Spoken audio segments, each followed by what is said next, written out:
Hello there, I'm Callum and welcome to the EU in Review, where I review the Star Wars Expanded Universe as I experience it.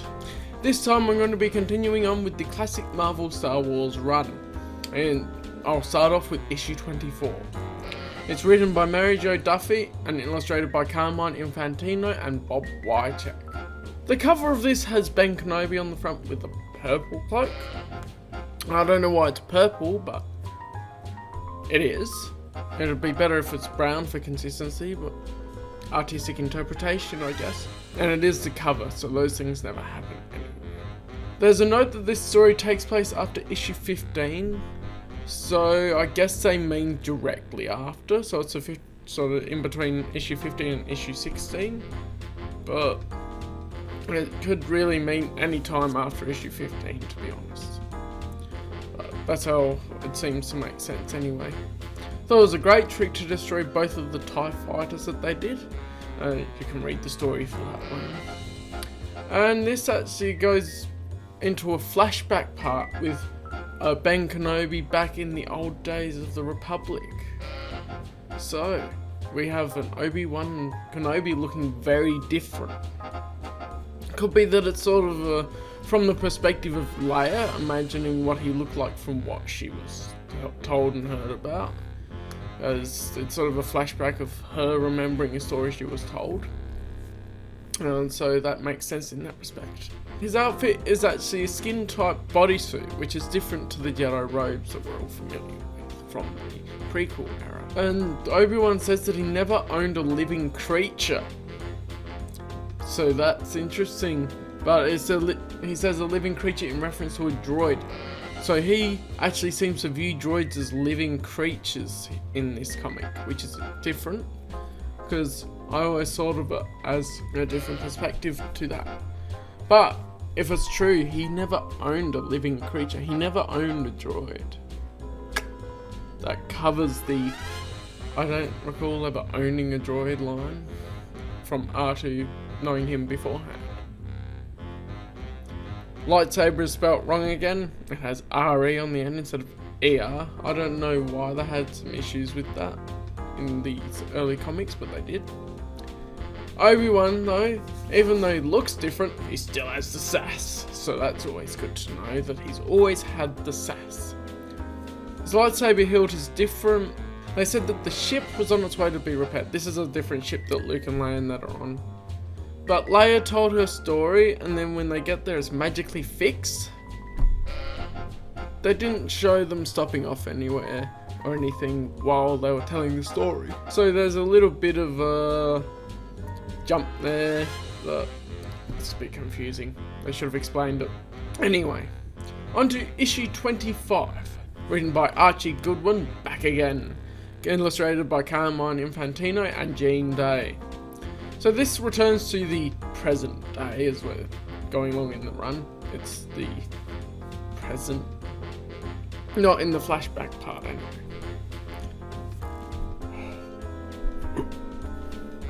It's quite prominent that Luke's worrying if Leia loves Han. So it seems like they were really setting up a love triangle in these comics. It's pretty funny. Oh, the droids do say warp instead of hyperspace, so they're going into warp instead of going into hyperspace. And I don't know, maybe it's just because it's the older comics, but I'm not as keen on calling it warp instead of hyperspace. I do like how Baron Targ has cybernetic eyeglasses. They're cool. And Luke and Leia kiss again. Oh, like I said in the previous review, they kiss a lot in these comics. They seem to really be setting up the hero and then the rescued princess hooking up, which is weird in hindsight. But then they didn't know they were going to be siblings, so they did that. I do like how they pick up and expand on the Targ name that they mentioned in earlier comics. The spacesuits are yellow, much like the spacesuits are yellow that they wear, which has me thinking of radiation suits when I looked at them, and I couldn't help thinking of Back to the Future when Marty dresses up and pretends to be Darth Vader from the planet Vulcan.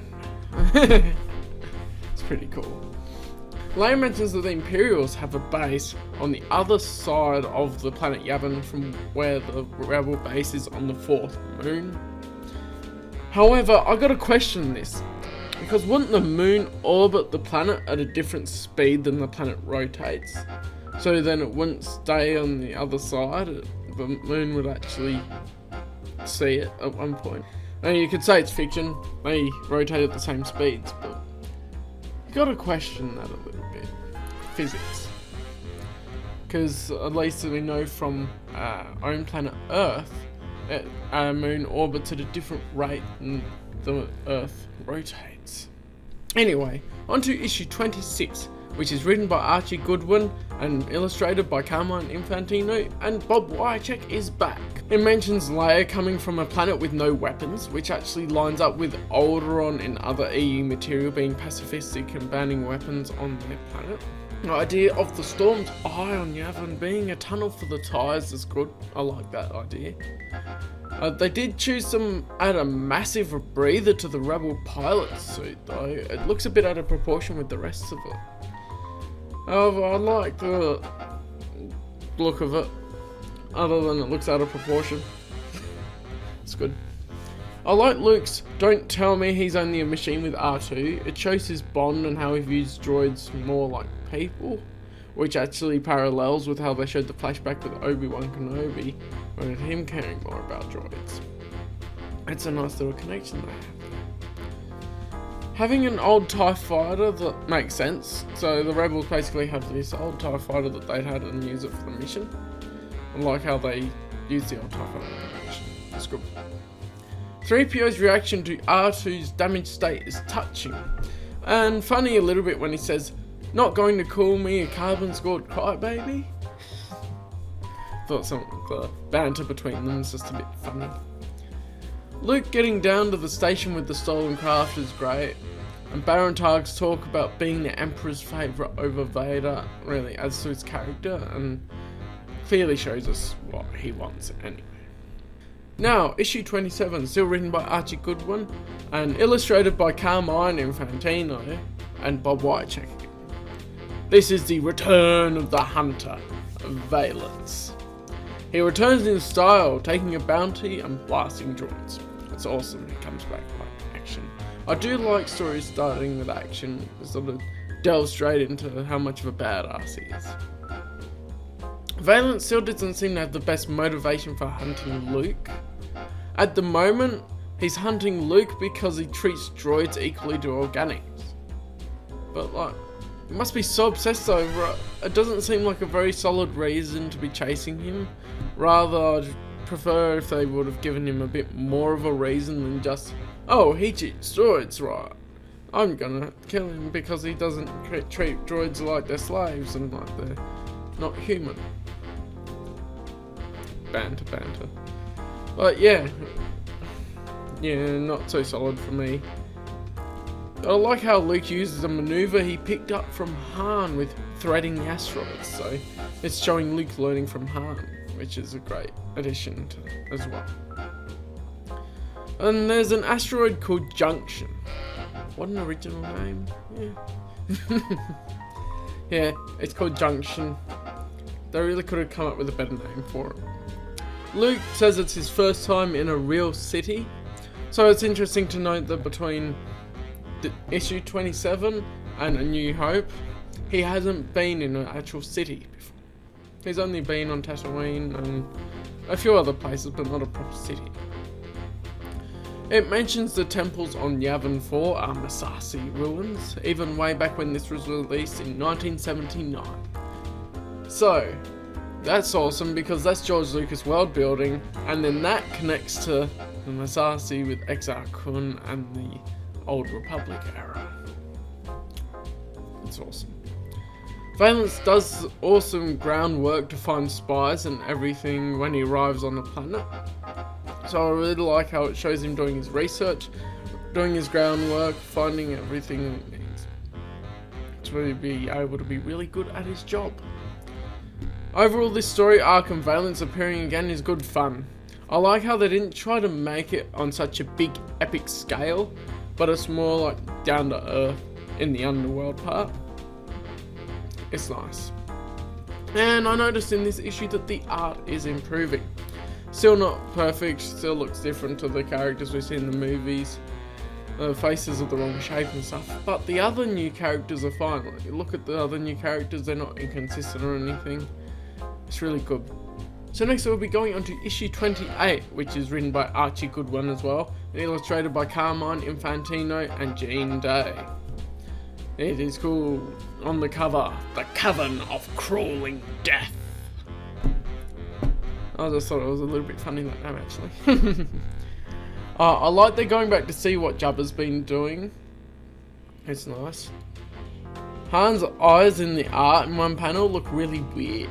Like, one eye's staring off in that direction while the other one's looking forwards. This introduces the planet Orlean, and it's the first appearance, and otherwise it's only mentioned in Shadow of Revan, which is the Star Wars The Old Republic expansion. It's nice.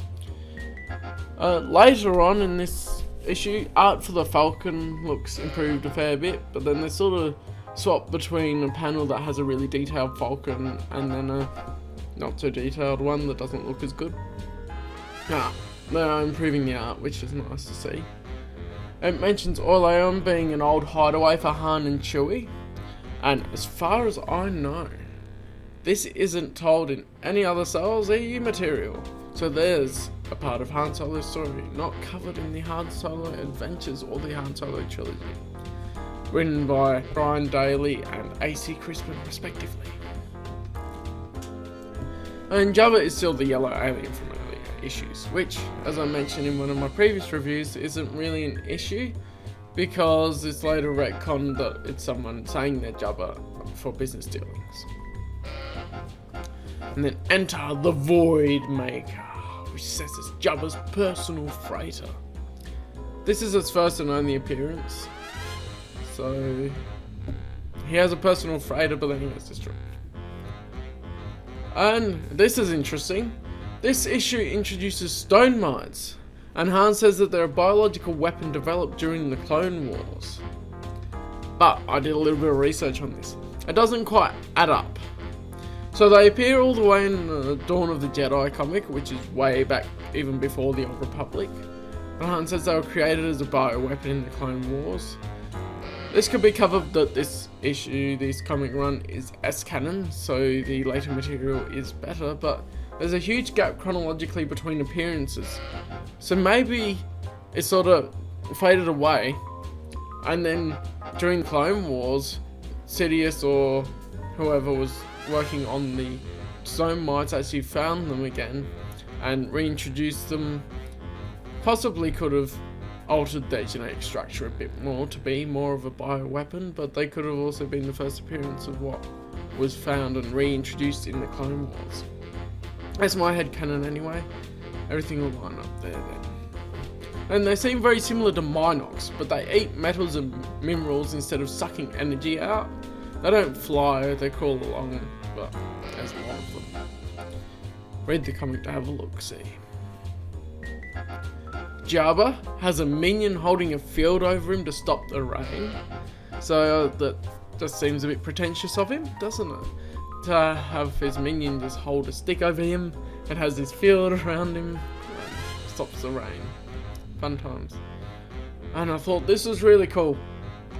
A stone mite ate one of Jabba's henchmen, just leaving the bones, and you see the panel with the skeleton just sitting there on the ground.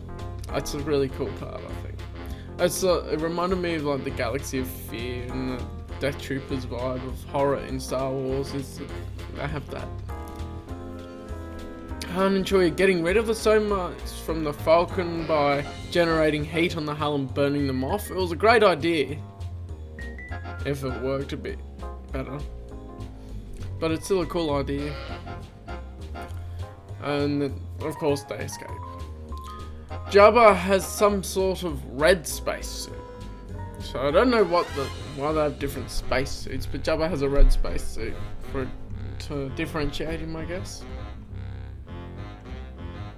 Yeah, that's the takeaways from that one. That was an interesting one with the stone mites, I thought, and it's nice to see what Jabba is doing with Han. They have a little brief sort of interlude with that. But now on to issue 29, written again by Archie Goodwin and illustrated again by Carmine Infantino and Bob Wycheck. The title's Dark Encounter, I like that. And it's funny to see how all the Imperials are squeamish when Vader was torturing someone. It shows that not only do they get squeamish from Vader being there, but also that Vader's torture is so much of a higher level of torture compared to the normal torture that they have. It's cool. And Valance appears again. It's interesting how Valance is more undercover now with a cloak to cover his face and things.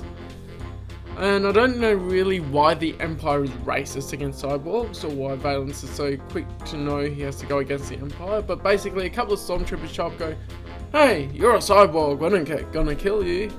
And so Valance goes, "I'm gonna work against Darth Vader and get the prize." It seems like a quick 180, but he has been a bounty hunter, he was ostracized from the Empire, and it makes sense there. Deserted from when the Death Star is approaching is a good idea. So what they're chasing, the target is actually a deserter. The Death Star was approaching, someone deserted the Rebel Alliance, which I think is a cool idea. And this is when Vader and Valance fight, and that's a cool scene. It's interesting that Valance can make Vader take a knee. So Vader's so powerful that usually you just see him as this indomitable figure, not being able to be toppled by much, but Valance actually managed to get him to kneel down, which is nice. Now, of course, Vader wins. And it leaves on a bit of a cliffhanger there, but I can see where they got the idea for the background of one of the covers of issue 108 with the sun rays. And some art of Valance looks like his machine side stops at his nose, but others have it as half of his nose, so anyway, I think it must just be the art style with that. But yeah, this issue actually has Valance dying in this. And what's really interesting about that is they specify some things I'll mention later in my review of issue 108 when it comes up. Now I'm going to go on to issue 30, which is written by Archie Goodwin and illustrated by Carmine Infantino and Jean Day. Princess Leia goes undercover on Metalorn. Cool name for the planet. I like how Leia clogged a stormtrooper's ventilation in his armor with adhesive sprays, brilliant. And Leia's inventiveness to confound the Imperials is great. She's basically infiltrates Metalorn. It's a Imperial prison. Makes complete fools out of the Imperials. That's great. Governor calls Leia a witch, but how do they know the term witch? I don't think it's appeared anywhere else in Star Wars. So basically, the name's coming from where? Call her a witch, but yeah, it's almost not Star Wars. Alright, I like how Baron Targ figures out it's Leia, and Baron Targ returns in this issue. It's nice. And there's a brilliant moment where Targ asks for help, but they say that the Empire has no enemies because of propaganda. So what's really interesting about the whole thing with Metalorn is that they tricked all of the prisoners into thinking that the Empire's control was absolute and they had no one fighting against them, not the rebellion or anything. And so when Targ asked some of them for help against Leia, they basically just saying, no, there's no enemies, what are you talking about? Oh, I like that touch, it's awesome.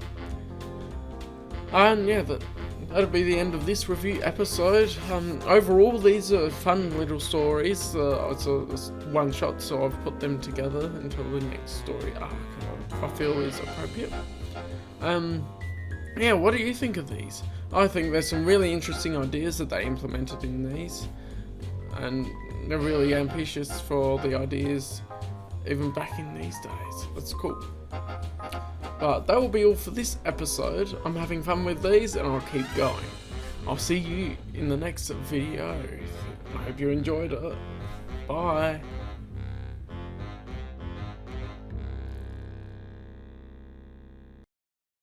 illustrated by Carman. Dinner, Carman. Anyway, why do I